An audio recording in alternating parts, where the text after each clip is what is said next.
Good afternoon on what is a cool, bright and sunny day.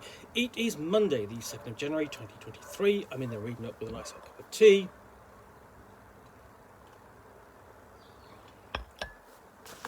And a parcel I want to continue unboxing. So reaching into this, what I've got in here is a copy of 50 Fathoms. Written by Shane Lacey Hensley, published in 2003. So this is 20 years old. This is the second plot point campaign for Savage Worlds, and as far as I recall, this is fondly remembered. It's quite slim, but it's for Savage Worlds' first edition. The second campaign they put out after Evernight, which was like a medieval world invaded by sort of like bug-like aliens. But this does piracy, sorcery in a drowning world. So, the natives say that a trio of witches were discovered working dark sorcery in the land of Ogropog. The three were tried, sentenced by King Amenus himself, and drowned with the rising tide. But with their dying breath, the sisters uttered a dark curse, drowning Charybdis beneath 50 fathoms of water. Soon after, ships from another world drifted through the mists of earth and into the Thousand Isles. The visitors are sailors from the age of piracy, dashing corsairs, bloodthirsty buccaneers, or savage sea dogs. They've taken to this new world and now sail alongside its strange inhabitants. Crab-like Scalarians, massive grail, lonely Diorine, mysterious kraken, cruel kahana, and the near-human Musqueam. Many believe these visitors are destined to defeat the sea hags and save Charybdis, but most seem just interested in plundering her for her forgotten treasures of a drowned world. 50 Fathoms is a plot point setting for the Savage Worlds role-playing and miniatures game. Look for official miniatures at Great White Games. So, quite a basically eye-catching cover with its kind of stylized sailing ship on the waves. This is the only use of the colour in the book, because back in 2003, colour wasn't mandatory. When I say mandatory, it wasn't the accepted thing. It is now. Colour books were like, oh, it's colour. Whereas now you go, oh, this is in black and white. Anyway, so to open up, and we've got a map of the Thousand Isles, which centres on this big area of Flotsam, where there's a giant whirlpool, as the sea hags essentially draw the water that's constantly raining into the heart of their realm. We've got a guide to we open up, explanation of the setting. So water everywhere, the sea hags rise, bit of history and so on. The use of elemental magic and both blood magic. How theology isn't important in the setting. Mankind has brought its faiths with it, but there's no integral sort of like churches or anything on this world. Then we get into characters. So you've got choices of common folk, explorers, merchants, marines, pirates, privateers, ships mages, surgeons, and so on. Before we get on to discussion of making characters, and we've got the sort of like the first of several different races which you can play. So the Etani can fly. Ordinary humans, which have remained unchanged across all of the versions of Savage Worlds. You've got the Savage Kahane, sort of like at moray eel or shark-like creatures. The Kraken, octopoidal with who can cast magic really well. Musqueam, near humans, a bit like that. They're sort of like they tend to sort of like be either they tend to be really strong or really lithe and so on, and like the epitome of that kind of body shape. The half Ogak or red men, sort of like the brutes of the setting. There's Scarillians, if you really want to play a crab, and why wouldn't you? I mean, list of hindrance and new edges, and a lot of these are key, coming out in the supplement would end up later on in the rules as Savage Worlds got updated and so on, all the way up to the most recent edition. And you've got all the edges in here, the advantages, you know, Arcane Edge, Magic. The new hindrance, of course, is your one arm, one leg, one eye, and arrogant. You know, all suitable for your pirating campaigns. And you've got things like elemental mastery, because the magic in the setting is built around the 4 elements: water, earth, air, fire, and you, as a mage, can essentially learn each of these, master them, and become an elemental master.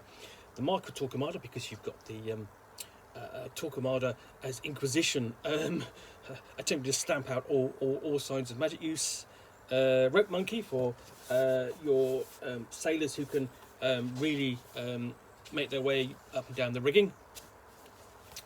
We get to gear and goods and selling them, because you know, if you're doing a pirate campaign, you're going to do you're going to be plundering as well as pirating, and they'll be finding treasure as well.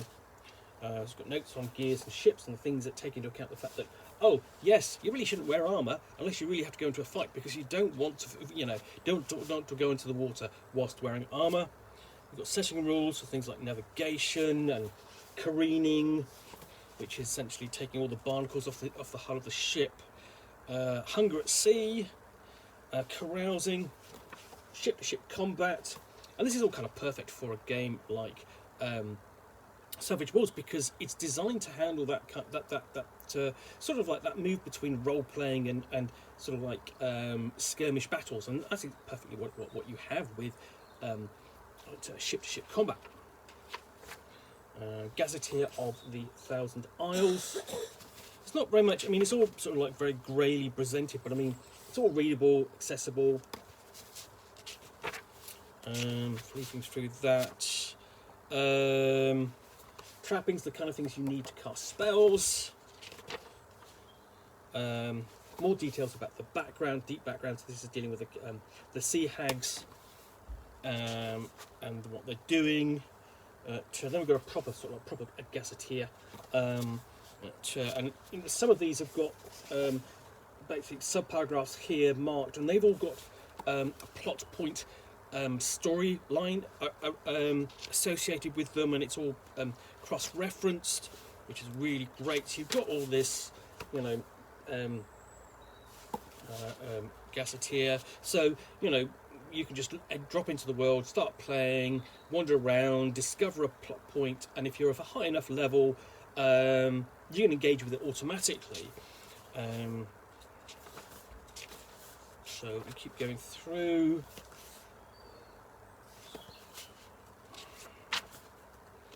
We've got subplots you can throw in as well, in addition to the major plot, which is really the focus of the campaign, which is facing the sea hags, and putting an end to the misery they have caused through, you know, through their untimely executions and revenge. And we get into the savage tales themselves, and essentially the thing is, basically, what you've got is a plot point campaign where the player characters essentially have the freedom of movement. It's like a sand crawl or hex crawl scenario, but instead, you know, you're going from plot point to plot point rather than location to location, and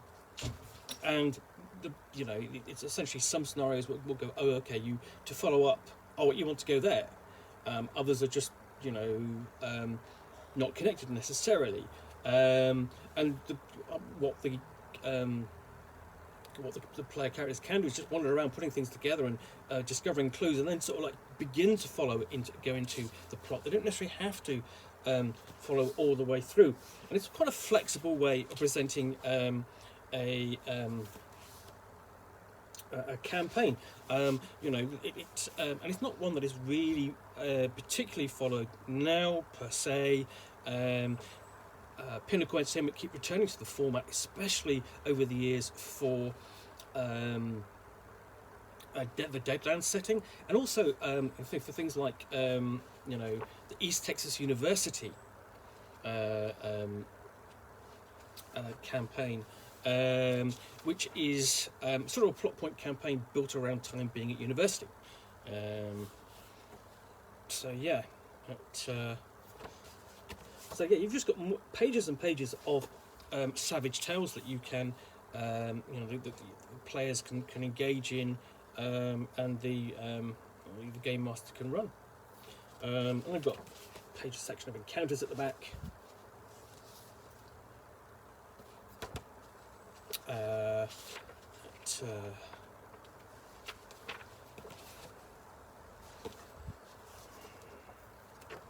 And I remember when this came out, I did review it back in what is now 20 years ago, and you've got a bestiary as well at the end.